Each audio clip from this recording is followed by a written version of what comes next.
bienvenue sur la chaîne YouTube Moula Causé, je m'appelle Marianne et aujourd'hui je vais vous proposer une vidéo pour parler du tag qui est revenu assez souvent, c'est My Unpopular Opinion, et je vais vous dévoiler en fait tout simplement mes idées impopulaires à propos de la mode, parce que en ce temps, pour le moment c'est la période des soldes, et comme j'ai pas envie de vous faire, de vous partager un haul solde ou alors une wishlist solde ou alors les bons plans solde, parce qu'en fait je n'en ai pas et tout simplement, et que en plus il y a je pense un an, je vous avais déjà dit, partagé comment bien faire ces soldes, et d'ailleurs je vous le remettrai dans la barre de description si vous voulez aller voir cette vidéo, et que je n'ai rien de plus à ajouter pour le moment à cette vidéo. Du coup je vais aborder, si on veut, la période des soldes autrement, en parlant simplement des idées ou des réflexions que j'ai à propos de la mode, et qui sont peut-être pas super sympas, mais je les pense, et donc je vous l'ai dit, si ça vous dit. Ok, c'était une super introduction. Yes. Alors, la première idée que j'ai, c'est non, être Coco Chanel, Karl Lagerfeld n'est pas un but ultime pour une personne qui décide de devenir un styliste, couturière, modéliste, qui aspire en tout cas à évoluer dans le domaine du textile. C'est pas un goal en soi pour chaque personne, et je ne suis pas en train de tacler les personnes qui rêvent de l'être, parce que chacun a ses raisons et ses buts dans la vie. Je suis pas là pour juger, mais je veux juste redescendre un peu d'un étage en disant que je trouve que c'est hallucinant comme on est dans une atmosphère et dans une dans une dans une société en tout cas, ou en tout cas dans des groupes de personnes et dans des discours constamment, où on nous coupe l'herbe sous le pied quand on a tendance à parler en jeu, à vouloir dire ce qu'on aimerait bien, ce à quoi on aspire, ce pourquoi on se bat. Je trouve en tout cas fort tendance à voir le jeu comme quelque chose de négatif, alors que en même temps, dans tous les médias, que ce soit magazines, télé, réseaux sociaux, on glorifie un certain narcissisme autour de parcours de personnes, comme si elles s'étaient faites toutes seules, et elles sont des jeux, et elles deviennent des demi-déesses ou des demi-dieux. Et pour ces personnes qui y sont arrivées, ou en tout cas qu'on estime qu'elles y sont arrivées, on a tendance à focaliser toute notre attention sur elles, alors que, je suis désolée, ça peut être des sources d'inspiration, mais c'est aussi hyper important de savoir qui on est et pourquoi on veut faire les choses. Je trouve que ouais, on a tendance à fort tacler le discours en jeu, alors qu'il n'y a aucun... C'est pas la mort de parler en son nom, puisque je suis désolée, qui d'autre peut parler pour toi à part toi, puisque tu vis dans ton corps et tu fais ta vie, et donc tu es la meilleure personne pour parler en ton nom. Et donc oui, tu peux avoir des aspirations, oui, tu peux avoir des modèles, des sources d'inspiration, mais il faut pas les voir comme de la frustration, et donc comme des demi-dieux auxquels tu vas calquer ta vie, auxquels tu vas jalouser, mais plutôt te dire que ces personnes aussi ont pensé à elles, ont eu des idées et les ont mis en action, parce que c'était leur discours à elles. Et donc c'est se réapproprier son propre discours. Et aussi, ce que je veux dire par là, le fait si on veut, d'égoïsation autour des Karl Lagerfeld, Chanel, et tutti quanti, c'est aussi, je trouve, on fantasme autour d'un créateur, alors qu'une maison ou une marque ne se bâtit pas sur une seule personne. C'est plein de personnes en coulisses qui y travaillent et qui donnent de leur temps et de leur sueur et de leur corps et de leur âme, et que je trouve qu'il faudrait de plus en plus, un peu plus mettre en avant toutes tout le village qui se met autour d'un défilé, toute l'équipe en fait, comme à la fin d'un film, on voit toute la distribution. Et ben, je trouve qu'à la fin d'un défilé, on devrait aussi voir toutes les personnes qui ont participé, parce que le fait d'à chaque fois cristalliser toute l'attention autour d'une seule personne, ça invisibilise les personnes du métier et les personnes qui y travaillent, parce qu'il n'y a pas que le styliste qui travaille dans le secteur textile, il y a énormément de métiers dans le secteur textile, et donc il faudrait un petit peu plus les montrer et les applaudir, et ça rendrait aussi le secteur moins fake et plus conscient de ce qu'il représente et de qui il est par rapport au public, et que le public le voit aussi. Voilà. Le second point, c'est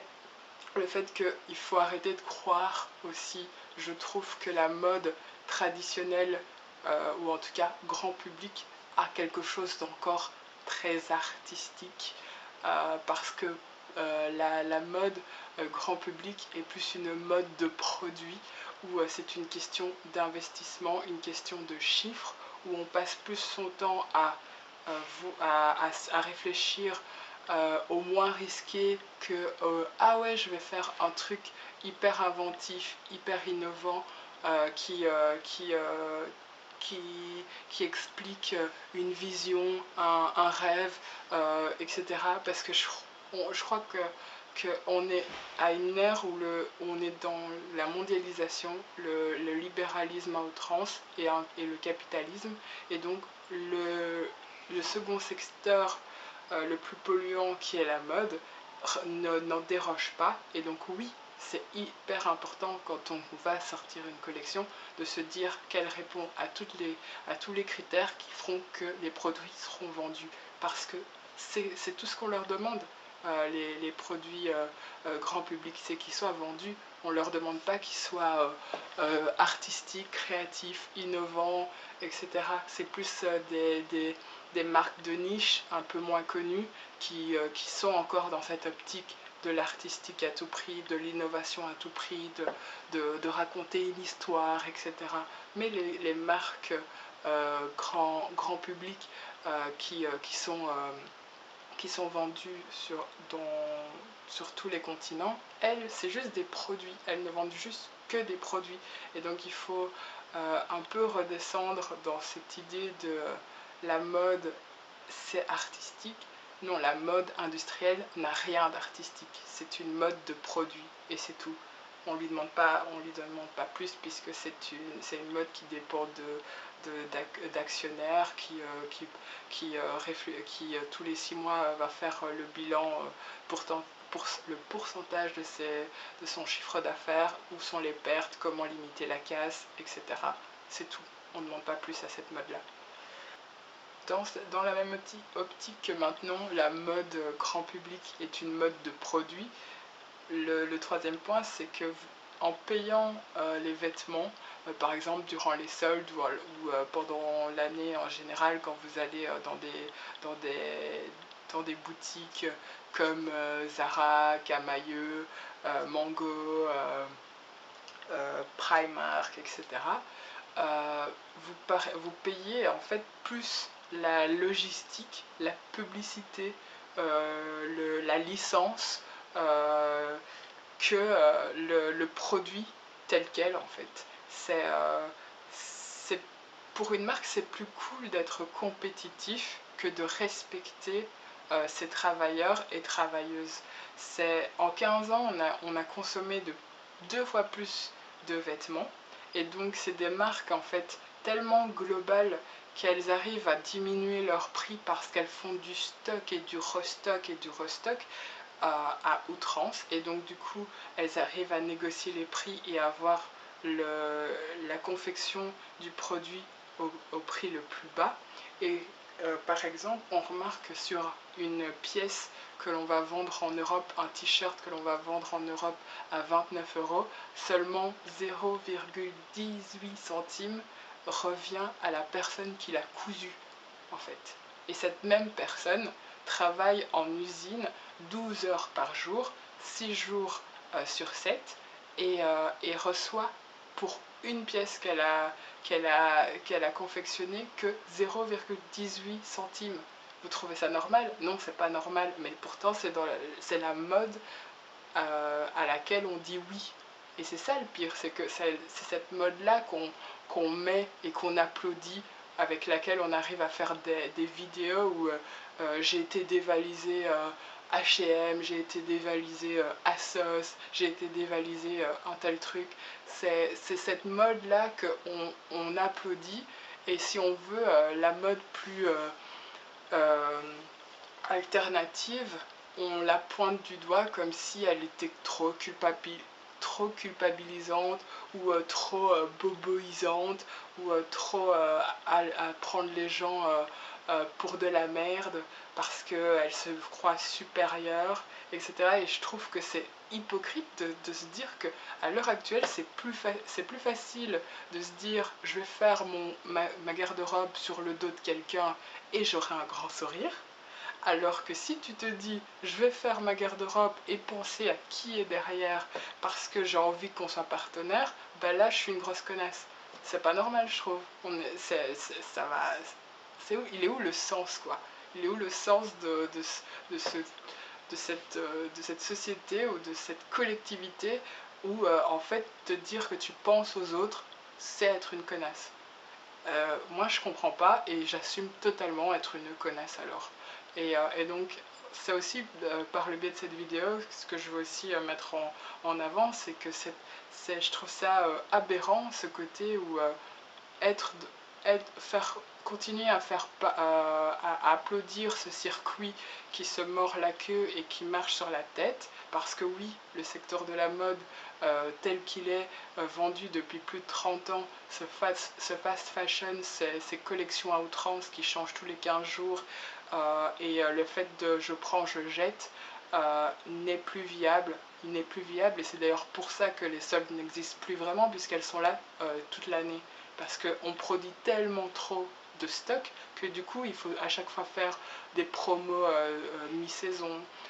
des ventes privées, des codes promo, parce que il y a trop de stock, il y a beaucoup trop de stock. Et donc c'est aussi par le biais de cette vidéo que j'ai envie de discuter et de mettre les choses à plat pour dire qu'il y a des personnes derrière les fringues, si on veut, qu'on achète. Et je vais aussi vous glisser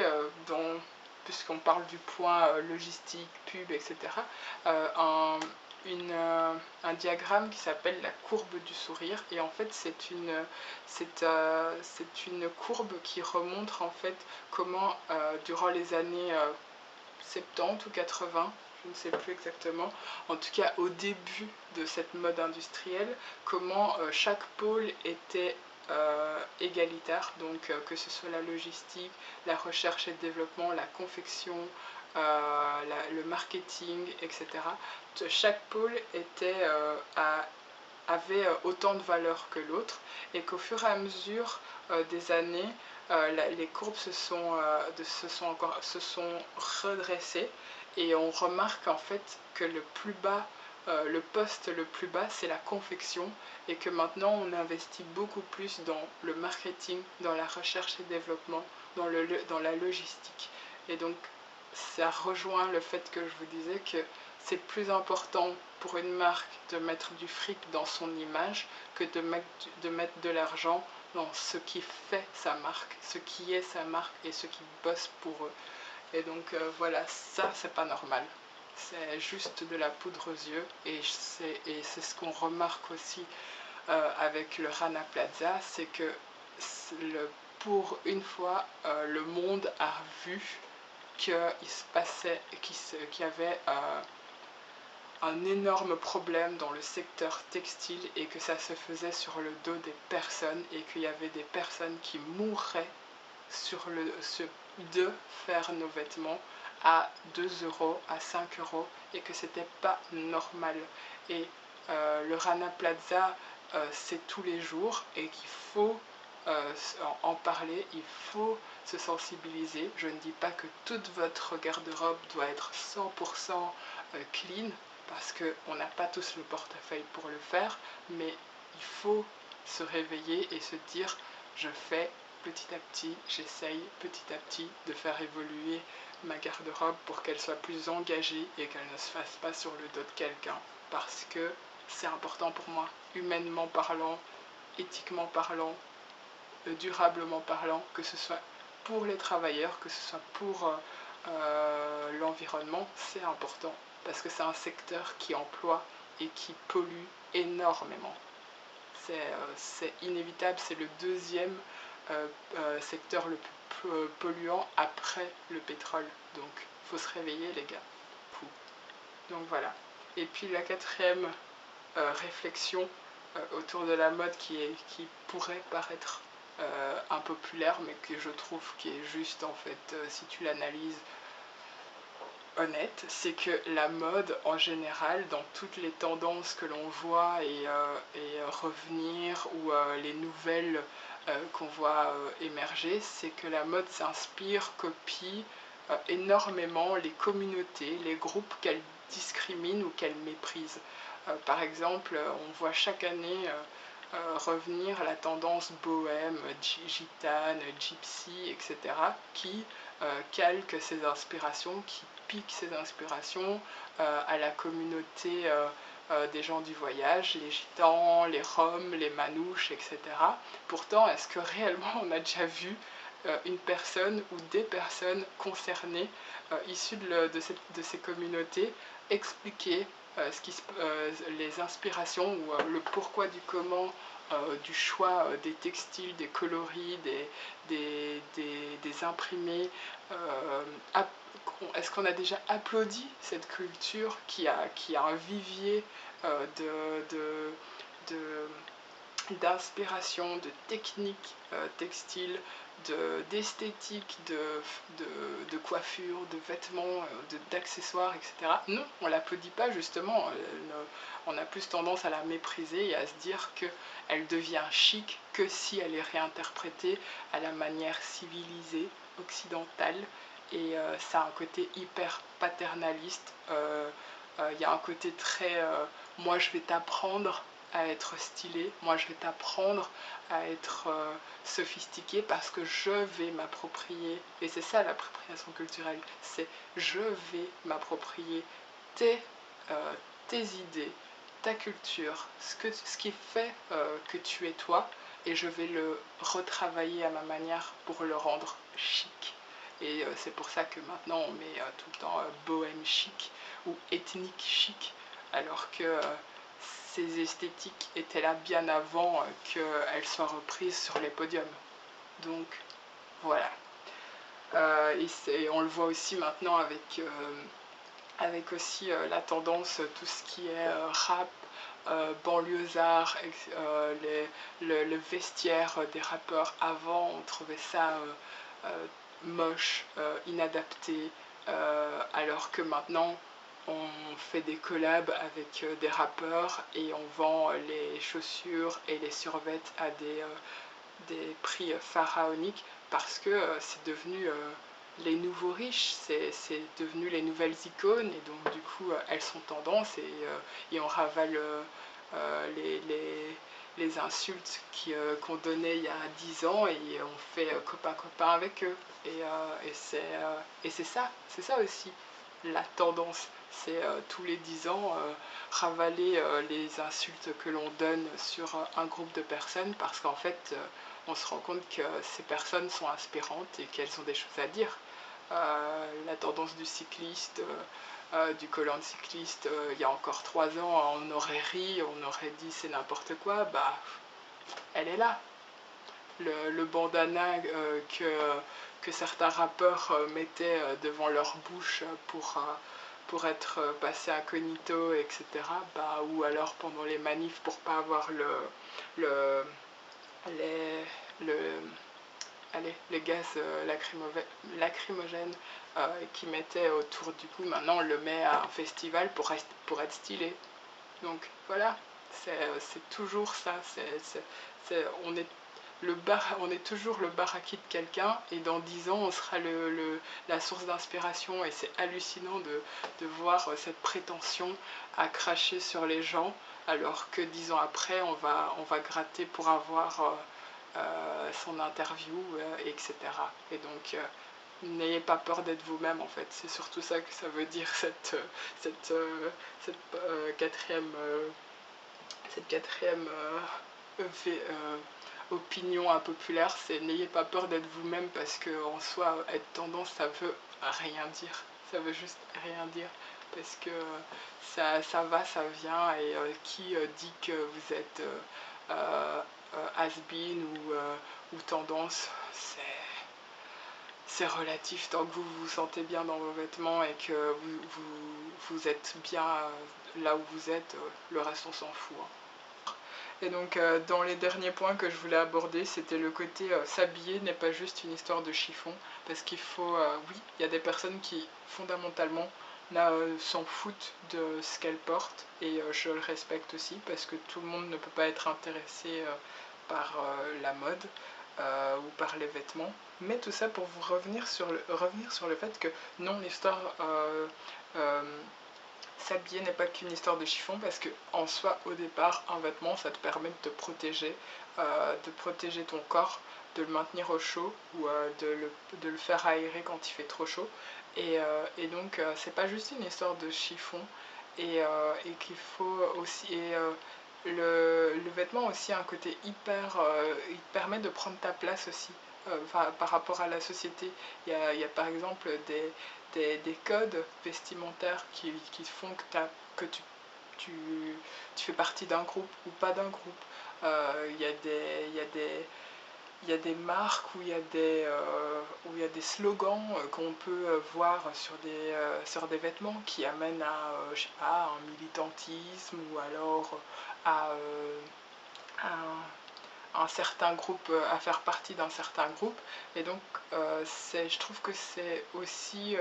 important de juste se dire que c'est pas juste une histoire superficielle, que c'est fort en rapport avec soi, avec les autres, le fait aussi que c'est une extension de soi-même, c'est une prolongation de nous-mêmes, parce que si on est fondamentalement, oui c'est mon nouveau mot, fondamentalement, si on est bien en fait avec ces vêtements, si on est bien dedans, si on arrive à les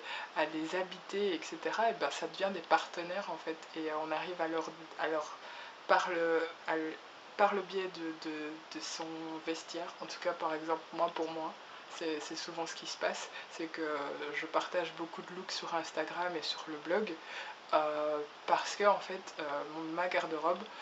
c'est moi en fait, c'est une autre version de moi, et que je suis à chaque fois que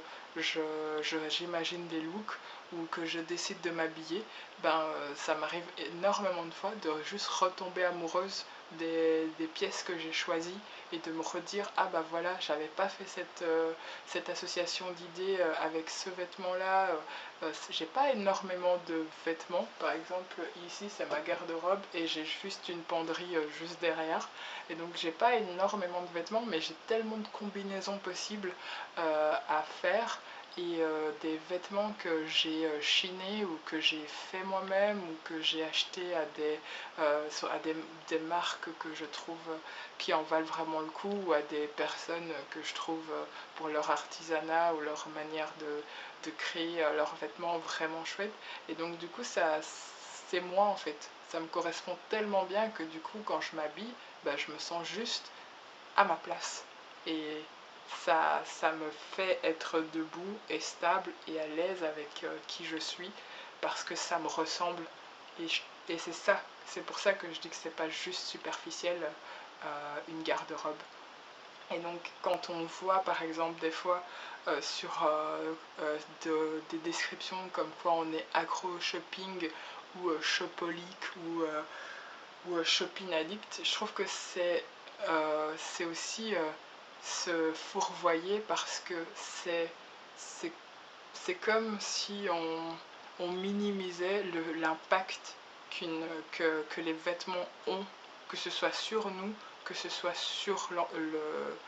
dans le monde dans lequel on vit. Et donc je vois souvent certaines satisfaction, ou un certain, comme c'était une plus-value d'être shopping addict, parce que oui, il y a des personnes qui souffrent vraiment de cette addiction, mais il y en a qui la mettent dans leur description comme si c'était une valeur ajoutée, une fierté, alors que je vois pas la fierté si on veut, d'avoir tellement dénaturé le fait de s'approprier le vêtement que ça devient un amas, un sport, dans le sens on y va tellement, c'est un passe-temps, on sait même plus ce qu'on a dans la garde-robe, on sait même plus pourquoi on l'achète, parce qu'en soi ce n'est juste que 5 ou 10 euros qu'on dépense. Non, il faut se recentrer, il faut se remettre dans la boucle et se dire voilà, je fais partie de cette globalité. Il y a une personne qui a pensé, il y a des personnes qui ont pensé, il y a des personnes qui l'ont filé, il y a des personnes qui l'ont confectionné et moi je le porte. Et donc je fais partie de cette boucle et je ne suis pas juste là pour consommer. On n'est pas juste là pour... Aussi dans la même idée, le prix ne dit pas tout. Il faut arrêter de croire que sous prétexte qu'on a été éduqué avec l'idée que notre capital disait tout de nous et que le fait de posséder ou le fait d'avoir un beau chiffre sur notre compte en banque faisait qu'on était quelqu'un de bien ou quelqu'un qui valait le coup, fait que notre garde-robe doit suivre la même optique. Le prix ne dit pas tout et tout ce côté un peu le nivellement vers le bas, à vouloir plus mais moins cher, ne veut pas dire qualité. Et non, la mode éthique n'est pas une mode de branleur, c'est juste une mode qui a décidé de remettre chaque acteur à sa place et donc du coup paye les personnes de manière digne. Et donc oui, ça coûte plus cher, mais si on suit cette optique de remettre tout le monde à sa place, et ben nous-mêmes on va se remettre à nos places et on n'a pas besoin de tant consommer que ça de vêtements. Et donc en achetant moins mais plus qualitatif, ça rend les choses un peu plus abordables du coup. Et donc oui, le prix veut dire quelque chose dans le sens d'une mode éthique et responsable, mais on ne doit pas juste se dire ah oui mais comme c'est cher ça vaut pas le coup. Il faut lire les étiquettes, il faut voir plus loin que le nom, il faut être curieux, se renseigner et savoir ce qu'on met sur soi, tout simplement. C'est à la fois simple mais à la fois c'est un gros challenge, mais je pense vraiment qu'il faut se recentrer quoi. Il faut se recentrer sur le pourquoi on le fait, comment on le fait et avec qui on le fait. Voilà. Le dernier point, c'est plus par rapport à, en tant que consommatrice et créatrice, c'est est-ce que ce que je vais mettre est nécessaire? Est-ce que ce vêtement est nécessaire? Moi personnellement, quand je crée un vêtement, je réfléchis toujours à est-ce que je le crée pour flatter mon ego ou est-ce que je le crée parce qu'il est utile. Il m'arrive de me dire des fois ah mais je créerais bien une marinière, mais pour le moment celle que je veux créer elle n'est pas relevante puisqu'il y en a déjà beaucoup qui en font des belles et qui valent le coup. Mais quand je créerai une marinière, bah, ce sera une marinière qui dira quelque chose, qui sera une réelle proposition. Et je trouve que oui, il y a des fois où on achète des choses pas relevantes et donc c'est comme, pour moi dans ma tête, c'est un peu comme jeter son argent par la fenêtre ou dépenser de l'énergie, de l'électricité, des ressources pour rien, pour un vêtement qui n'a aucune pertinence, qui n'est vraiment pas nécessaire. Et donc voilà. Je pense que j'ai assez joué les prolongations pour cette vidéo. Je pense vous avoir un peu tout dit dans mes idées impopulaires à propos de la mode. Et si vous en avez vous aussi, n'hésitez pas à les partager en dessous, en commentaire. Si vous êtes d'accord ou pas d'accord, n'hésitez pas à partager vos réactions et dites-moi pourquoi vous êtes d'accord ou pas d'accord. Et qu'on n'est pas obligé d'être d'accord avec moi. Franchement, je suis pas là pour me lancer des fleurs. Je suis juste là pour partager des opinions et n'hésitez pas à me faire part des vôtres. Et voilà, je vous dis à la prochaine vidéo et je vous souhaite une bonne soirée. À la prochaine, bye bye.